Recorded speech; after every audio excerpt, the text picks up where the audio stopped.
Muito bem.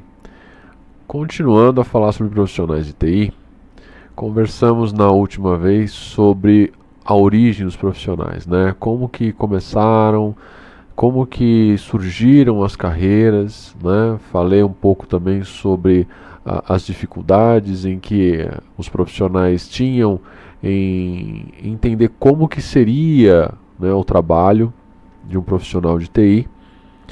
E agora eu vou falar para vocês os dias atuais, né? Então, o que nós temos aqui primeiramente a esclarecer? Muita gente vive perguntando o que é TI, né? Muitos alunos falam TI, o que é profissional de TI? TI nada mais é do que tecnologia da informação. Então, tecnologia da informação abrange todas as diversas carreiras dentro da área de informática. Tá? Então, esse é o primeiro passo, né, a se entender. E aí a gente vai falar sobre os especialistas, né? Então, o que seria um especialista dentro da tecnologia da informação? Fica fácil você entender se você comparar com outras carreiras. Então, por exemplo, no direito, você tem direito penal, família, trabalhista, assim por diante. Medicina, você tem neurologia, ortopedia, né, entre várias outras. Tecnologia da informação não é diferente. Tá? Então você tem lá o analista, você tem o arquiteto, você tem especialista em banco de dados, programação, em design e tantas outras, né? Poderia falar computação forense, né? E, e qual que é a necessidade disso? Quando uma área ela é muito abrangente, né? Então torna-se necessário que tenha os especialistas. Tá? Então o direito é muito abrangente, então nós temos as especialidades, medicina também, e tecnologia da informação não é diferente disso, com uma ressalva. Em tecnologia da informação, você consegue seguir na especialização já desde na escolha da graduação, né? Na escolha do curso da graduação, que a gente vai falar um pouco mais adiante. Então, nós temos aqui, dentro da tecnologia da informação, nós temos a programação, que é a porta de entrada para a grande maioria das pessoas. Né? Então, todo mundo que está na área de tecnologia da informação, muito provavelmente, começou programando, né? Fazendo programas em alguma linguagem, né? Desenvolvendo sistemas. Então, é a porta de entrada. E aí, você tem análise, que aí você tem análise de sistemas, análise de negócios, que é a pessoa que está envolvida na área de tecnologia da informação, porém ela está mais ligada à área de negócios, ou seja, ela conhece mais de uma determinada área, como por exemplo seguros, contabilidade, né? Então ele tem o conhecimento da programação, mas ele se especializa nos negócios para que ele tenha o conhecimento dessas regras e possa formar, criar sistemas, soluções mais eficientes. Partindo disso, nós temos também a arquitetura, né? Que aí o que seria o arquiteto? Arquiteto é a pessoa que programa, porém ela conhece toda a parte de estrutura de uma solução sistêmica. Então ela cria classes, ela cria dispositivos, muitas vezes que vão ajudar o programador, tá, a construir menos códigos. Então é um programador com conhecimento a mais sobre arquitetura de soluções, tá? E aí esse profissional ele acaba se tornando um profissional que vai auxiliar os programadores a desenvolverem com mais facilidade as soluções. Temos também o Design UX, que é User Experience, né, que é a pessoa que ela é especializada em desenhar interfaces amigáveis, né? Então tem todo um conhecimento de fluidez, né? de criar telas amigáveis para que o usuário ele tenha uma experiência mais simples de lidar com uma solução de tecnologia. E aí nós temos também projetos que as pessoas que estão em análise elas podem migrar para projetos, e aí elas estão muito mais ligadas a como que um projeto ele deve ser desenhado, quais são as necessidades, os profissionais que vão atuar nesse projeto, né? E principalmente a questão de prazos, custos, né? Então foge um pouco da questão de programação, análise, e passa mais para uma questão de estrutura de um projeto, como que ele deve funcionar, o andamento dele, junto com as áreas usuárias, né, e os desenvolvedores, enfim, existe a área de projetos.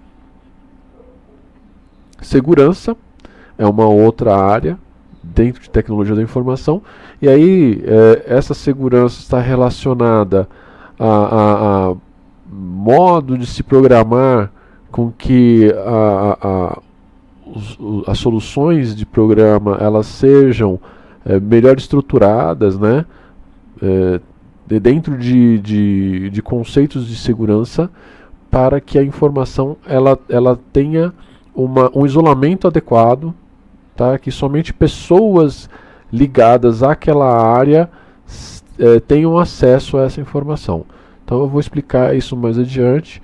A gente está falando também da divisão em camadas de uma aplicação, né, onde o programador ele não tem acesso a dados, né, ele tem somente acesso a design de telas, por exemplo, de interface, assim como o analista só tem acesso à parte de desenvolvimento de regras de negócio, são as classes de regras de negócio, né, e assim por diante. Tá? E aí, games. Né? Hoje nós temos aí um mercado de entretenimento muito atrativo financeiramente, e que muitos profissionais de design UX eles acabam migrando para games, tá? E não é uma coisa simples, porque para você desenvolver um game você tem que conhecer programação, você tem que conhecer análise, você tem que lidar com projeto, tem a parte de segurança, né, tem arquitetura, tem design, tem tudo isso. Então não se iluda, se você quer fazer desenvolvimento de games, você tem que ter contato com todas essas áreas da mesma forma, tá certo? E aí nós temos infraestrutura. Coloquei separado infraestrutura porque normalmente é uma outra porta de entrada, tá? Então o que é infraestrutura? Tá? É tudo relacionado à questão de... antigamente se falava em rede de computadores somente. Só que hoje rede de computadores se tornou muito mais amplo, né? Então nós temos aí nuvem, que hoje em dia se fala somente em armazenamento em nuvem, né? Então ela faz parte da infraestrutura. Por quê? Porque servidores, que era parte de infraestrutura, né? Hoje você tem os servidores em nuvem. E aí não importa se é serviço, se é infraestrutura organizada em data center, não importa qual plataforma, se ela é SaaS, não importa. Tá? Mas servidores, como era de infraestrutura, nuvem acaba herdando isso e fica dentro de infraestrutura também. Aí nós temos a rede física, né, porque é a antiga rede de computadores, ou seja, todo lugar que você tem lá o escritório, tem os computadores, você tem a parte de rede física, que são os cabeamentos, e aí tem todo o conceito de velocidade, de como se fazer isso sem interferência com outras redes, rede elétrica, por exemplo. Tem uma série de coisas aí que eu tenho algumas coisas bem interessantes para passar para vocês. Isso, óbvio, num vídeo à parte, tá? Eu vou falar sobre redes, então fica aí aguardando que nós teremos isso. Telefonia, né? Então a telefonia ela acabou sendo jogada para dentro de infraestrutura, tá? Então nós temos tanto a telefonia convencional como nós temos a telefonia VoIP, que é muito mais vantajoso falar sobre telefonia VoIP em questão de custo-benefício, tá? E também de disponibilidade de recursos, né? A telefonia VoIP ela disponibiliza muito mais recursos por um custo bem abaixo. E a qualidade também é muito boa. E segurança, né? Mas segurança da infraestrutura é um pouquinho diferente da segurança dentro de programação. Então, segurança em infraestrutura, nós temos toda a questão de firewall, né, para impedir invasões, configurações de túneis de VPN, né, para você comunicar um escritório diretamente do escritório com uma filial, com a matriz, ou você ter uma VPN direta da tua residência para trabalhar com o escritório. Enfim, nós temos diversas coisas que segurança faz parte de infraestrutura e que ela não está relacionada diretamente com segurança da programação. Tá?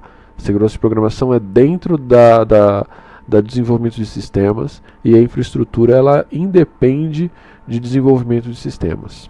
Tá? Então isso é para ter uma ideia. E aí coloquei separado de todo mundo banco de dados, porque banco de dados ele pode estar envolvido em programação e infraestrutura, pode não, certamente estará envolvido em programação e infraestrutura. Tá? Tudo que você precisar armazenar de informações, clientes, produtos, vendas, tudo que você vai armazenar fica dentro de um banco de dados.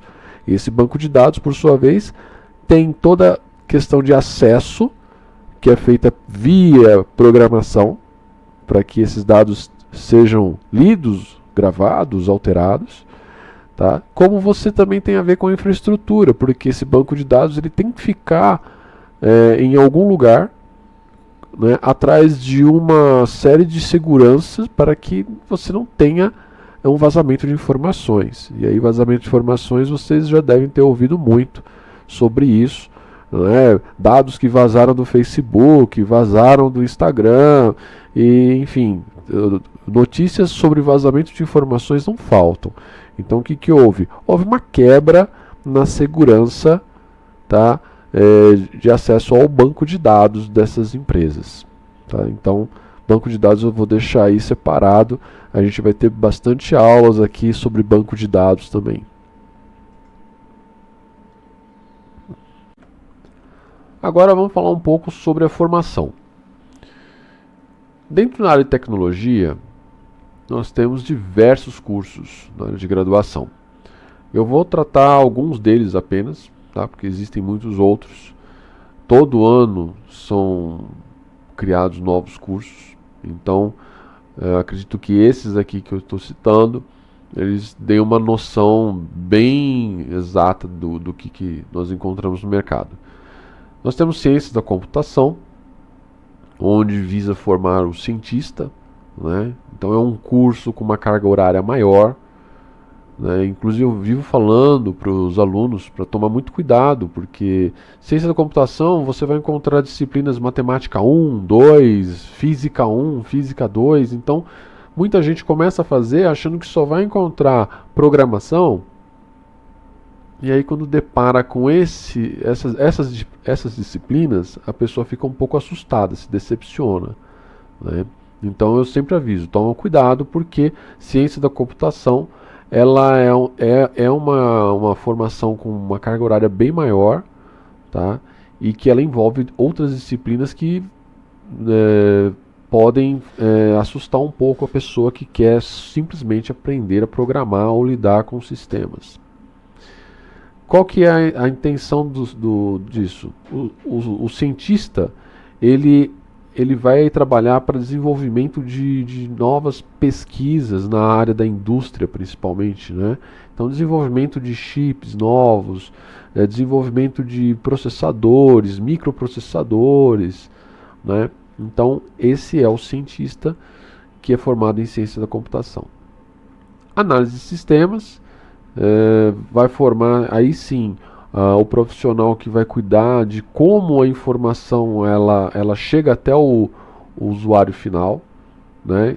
Então, de como que essa informação ela é tratada, por quais sistemas ela tem que passar, né? Então esse é o analista de sistemas. Ainda o foco principal não é a programação, tá? Mas sim o estudo de como a informação sai de um lugar e chega até outro.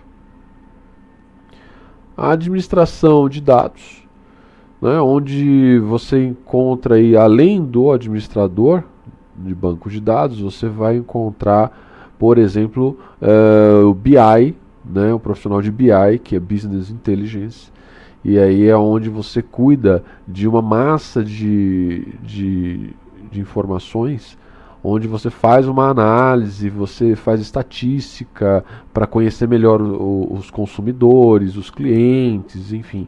Tem uma série de tratamentos feitos em cima dessa área, que está dentro de administração de dados.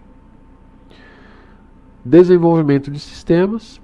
E aí a gente está falando do programador propriamente dito, né? Então é um curso que visa a formação de programadores, sem se preocupar muito com a questão de análise ou dados, tá? É uma formação que visa formar o codificador, o coder mesmo, né? E que trabalhe com ferramentas de programação. Então, desenvolvimento de sistemas. Engenharia mecatrônica, eu acabei colocando aqui porque ela está muito ligada à parte de desenvolvimento de sistemas ligado com a robótica. Tá? Então são desenvolvimento de sistemas que integram sistemas robóticos e é uma área que está em franca expansão, então não podia deixar de fora. Temos aí também redes de comunicação, onde vai cuidar de infraestrutura, como eu expliquei anteriormente, né? Então não tem muito o que falar sobre redes de comunicação, já expliquei. Engenharia da computação, né? E é uma área interessante também, porque ela tem muito a ver, ela está muito relacionada com ciência da computação, porque é uma área que a pessoa vai desenvolver novos hardwares, né? Novos equipamentos, ela está voltada para isso. Então, só que a parte de ciência da computação visa o desenvolvimento da programação, dos cálculos, enquanto que engenharia da computação ela está preocupada mais com o desenvolvimento da parte física, né? Desenvolvimento do hardware. Então vai formar um engenheiro da computação. Então são aqueles profissionais que desenvolvem novos computadores, né? Novos equipamentos automotivos, ok? Então é o engenheiro da computação. Computação forense. Então, assim como vocês já devem ter ouvido falar na polícia forense, né? Então nós temos a computação forense que vai cuidar exatamente da mesma coisa, né? Então ela vai se preocupar em pegar o contraventor, né? Então são os profissionais que vão se formar para a investigação. Então nós temos hoje delegacia de crimes virtuais, por exemplo, onde você vai encontrar profissionais formados em computação forense. E por último, não menos importante, games, né? Coloquei aqui games, por quê? Porque normalmente o profissional que tem uma aptidão maior para lidar com a parte gráfica, né? com toda essa layoutagem, né? Então é um profissional que tende a migrar para a área de games, né? Mas não se iluda, porque dentro de games você tem que saber programar, você tem que conhecer a análise para saber qual que é o caminho da informação que tem que acontecer, né? Nós temos hoje uma indústria de games muito complexa, é um mercado que movimenta muito dinheiro, né? E a cada ano que passa, esses jogos eles estão cada vez mais desenvolvidos, tem uma tecnologia muito grande em cima disso. Tá? E tanto é que ganhou destaque e acabou ganhando curso de graduação exclusivo para games. Tá certo? Então, dentro das formações, basicamente é isso que eu precisava passar para vocês.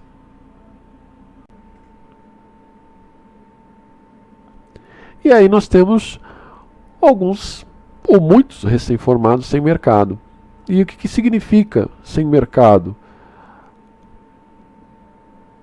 A pessoa ela se forma e ela não consegue uma colocação dentro daquela proposta que ela vem fazendo, vem estudando durante 3, 4 anos. E aí o que acontece? Vamos entender isso. Existe uma projeção no mercado, tá, para 10 anos, que nós teremos aí 1,4 milhão de vagas a serem criadas. Tá? Nós já estamos vivenciando isso, porque essa é uma pesquisa levantada já tem uns 3 anos, tá, pelo Code.org. Então nós estamos vivenciando isso. Tá? Criação de 1,4 milhão de vagas. Mas, segundo o Code.org, desse 1,4 milhão de vagas, nós teremos apenas 400 mil qualificados. Ou seja, nós teremos em média 1 milhão de vagas à disposição por falta de gente qualificada. Isso é complicado, porque muita gente está fazendo, está estudando, está se formando, e ainda nós temos um déficit de 1 milhão de vagas no mercado. Como isso acontece? Onde está o problema? Né? Porque se tem muita gente se formando, tem muita gente estudando, as faculdades estão cheias de gente aí. Então o que está acontecendo? Por que esse buraco, né, ele existe? Então muitos deles iniciam a graduação, é verdade. E aí as estatísticas adoram mostrar, olha, temos tantos milhões de pessoas fazendo graduação. Só que nem todos se formam. Por que nem todos se formam? E aí nós vamos ver o porquê. Nem todos estão se formando, e os que estão se formando, muitas vezes, veja bem, não estou generalizando, mas muitas vezes eles se formam sem o devido preparo. Como assim? Então, por que isso vem acontecendo?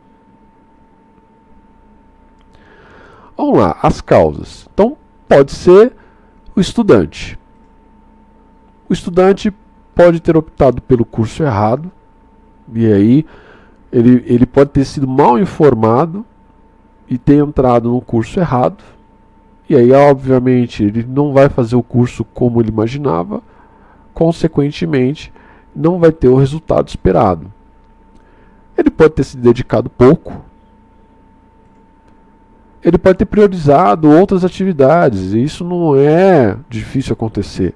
Nós vivemos num país onde as pessoas trabalham e elas estudam ao mesmo tempo. Nós não temos aquela cultura de a pessoa vai, estuda, depois que ela se forma, ela vai para o mercado de trabalho. Então, ele vai priorizar o quê? Essas atividades, as atividades de trabalho dele. Automaticamente ele deixa a desejar na parte de estudos. Pode ser que tenha acontecido isso também. Ou ainda o aluno nota mínima, né? Que é aquele aluno que, se o curso exige nota 6, ele vai estudar para tirar nota 6. E aí, lembrando que um aluno que se forma com nota 6, nota 7, significa que ele absorveu 60%, 70% do que ele deveria. E no mercado de trabalho, uma pessoa que absorveu 60% ou 70% é muito pouco. É muito pouco. O mercado exige muito mais de você. Né? Então aí são os profissionais que estão formados, mas eles não atendem às exigências das vagas. Então, esses motivos podem acontecer. Também pode ser uma culpa do curso. E aí, por que do curso? O curso pode ser mal projetado,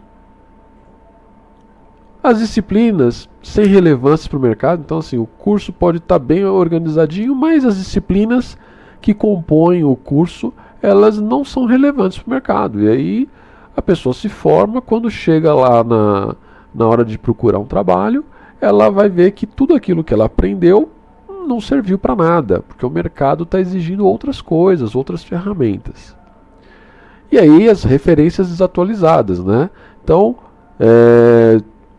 tá ligado às disciplinas sem relevância, né, ou também desatualizadas. Então, o conteúdo oferecido pode não estar atualizado de acordo com o mercado.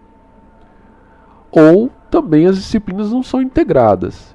Aí o aluno ele aprende aquele monte de coisas separadas, mas ele não consegue enxergar essas peças funcionando como uma engrenagem. Então ele aprende a programar, mas ele não aprende a como programar utilizando um banco de dados, por exemplo.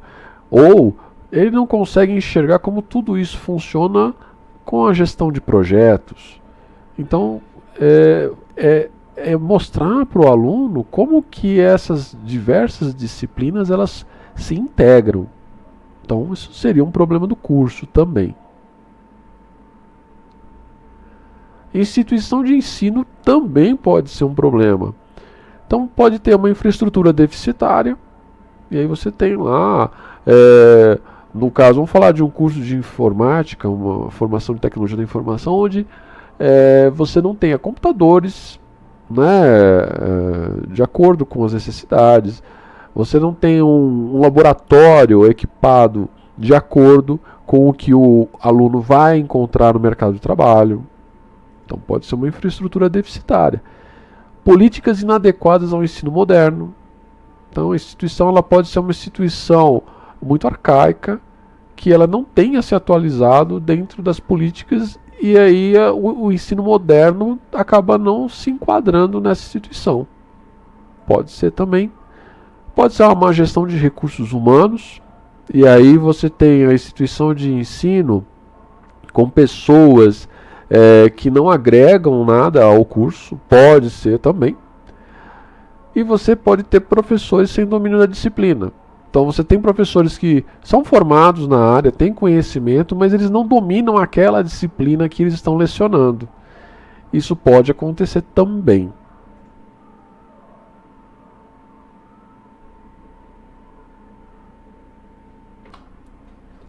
Professor.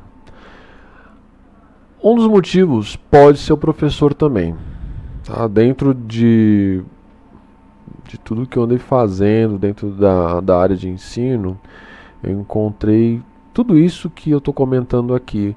Mas também tem a questão do professor, que pode ser um professor sem didática ou com uma didática antiquada.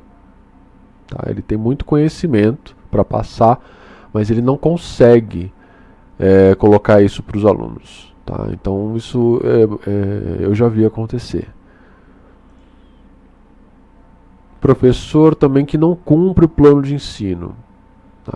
Então assim, a coordenação do curso ela tem uma proposta, tem um plano de ensino a ser cumprido, né? E quanto tempo inclusive vai se dedicar em cada um dos assuntos. Isso é importante porque foi feito um estudo anteriormente para que os alunos absorvessem essa informação e dentro de um cronograma, dentro de um plano. E aí às vezes o professor ele discorda disso e em sala de aula ele acaba não cumprindo esse plano de ensino. Isso acaba prejudicando muito o aprendizado. Conhecimentos desatualizados. E aí sim, você pode ter um professor que ele não é um profissional que se atualiza dentro daquilo que ele leciona. Isso pode acontecer. Né? Por exemplo, nós temos aí desenvolvimento em programação C#. Nós temos aí o C# saindo uma nova versão. Em menos de um ano saiu uma nova versão do C#.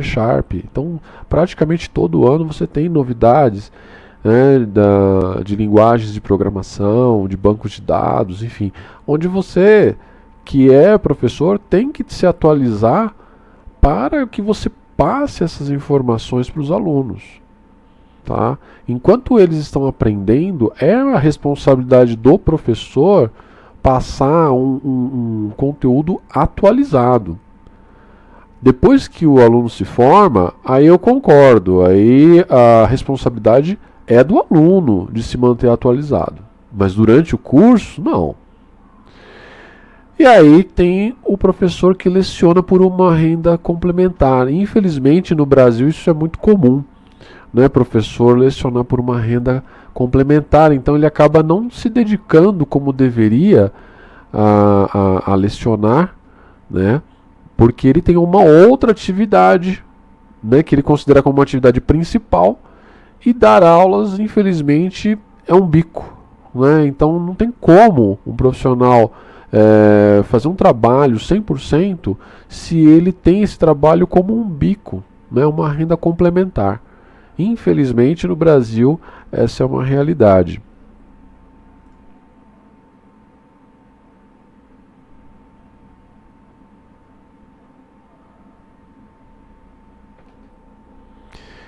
E agora eu quero falar um pouquinho sobre o Code.org.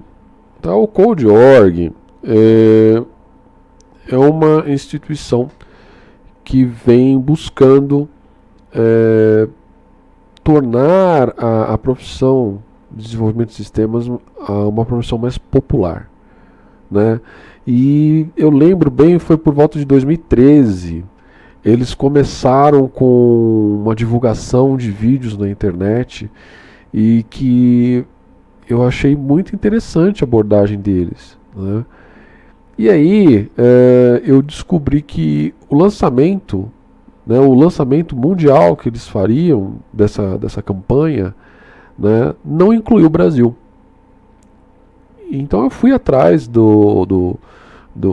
da equipe do Code.org, entrei em contato com eles e queria entender o porquê que o Brasil não estava dentro da campanha de lançamento. E aí eles disseram, olha, nós não temos quem faça a tradução do material, né, porque nós precisamos que tenham pessoas que traduzam o material. Então, assim, eu acabei me disponibilizando na época a fazer a tradução desse material. Eles me cadastraram no sistema deles, tudo muito bem organizado. E aí o sistema ele ia me mostrando página a página dos vídeos, das aulas, tudo isso em inglês. E aí eu tinha que fazer somente a tradução para o português, né? Inclusive termos técnicos, né? Então tem que conhecer um pouco sobre a área para você fazer a tradução correta dos termos técnicos, principalmente, né? E aí acabei fazendo, foi uma loucura, foi um mês fazendo isso, era muito material e acabou dando certo, né? Outras pessoas acabaram aderindo. Eu comecei a espalhar isso para alguns colegas na época, e aí um pessoal começou a ajudar, e aí o barco andou sozinho, depois criou as próprias pernas e foi embora.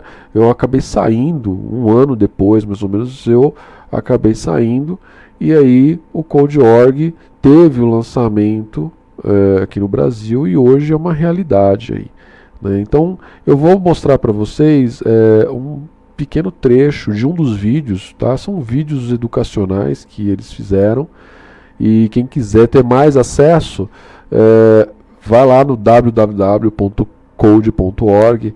Então vocês vão ter acesso a esses vídeos, e no próprio YouTube também vocês encontram facilmente esses vídeos do Code.org, tá?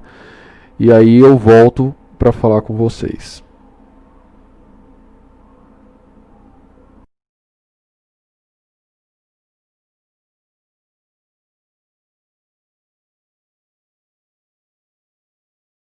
What do you want to be when you grow up, Olivia? An astronaut. I want to be a fashion designer. A basketball player. I want to be an actor. A doctor. A teacher. A chef. An artist. What do you want to be when you grow up? A mermaid. Do you know what a computer programmer is? Yeah, no. No. No. I think it's something that has codes and is able to decode a mystery. I think that they... Wait, what? Computer programmer? No. Então, como vocês notaram, né, o vídeo retrata um problema que existe muito antes da questão da formação da pessoa na área de TI, né? Então, as carreiras de TI, na verdade, elas precisam ser difundidas desde muito cedo, para que crianças já tenham ideia de que existe essa opção, né, para que elas possam colocar, né, o desejo de trabalhar nessa área desde cedo, né, e não acabar se tornando uma opção lucrativa quando elas já estão prestes a entrar, né, para a graduação, ou quando elas já fizeram uma graduação, não gostaram, e aí elas descobrem que existem os cursos dentro da área de TI. Né? Então, falta a divulgação. O Code.org vem fazendo isso desde 2013, né, que eu acho excelente o trabalho deles. E, inclusive, eu vou criar alguns vídeos, aula aqui, para crianças utilizando ferramentas do Code.org. Tá dentro da proposta do canal. Muito bem. Para a nossa próxima etapa e a última, né, falando sobre profissionais de TI, eu vou falar sobre o futuro da educação dentro da tecnologia da informação. Tá? Não percam, vou trazer algumas coisas bem diferentes aí, vou trazer um link aí junto com teorias dentro da educação que são bem interessantes, tá? E aí eu vou fazer um paralelo aí com o mercado na área de TI, tá certo? Vejo vocês no próximo vídeo, um abraço.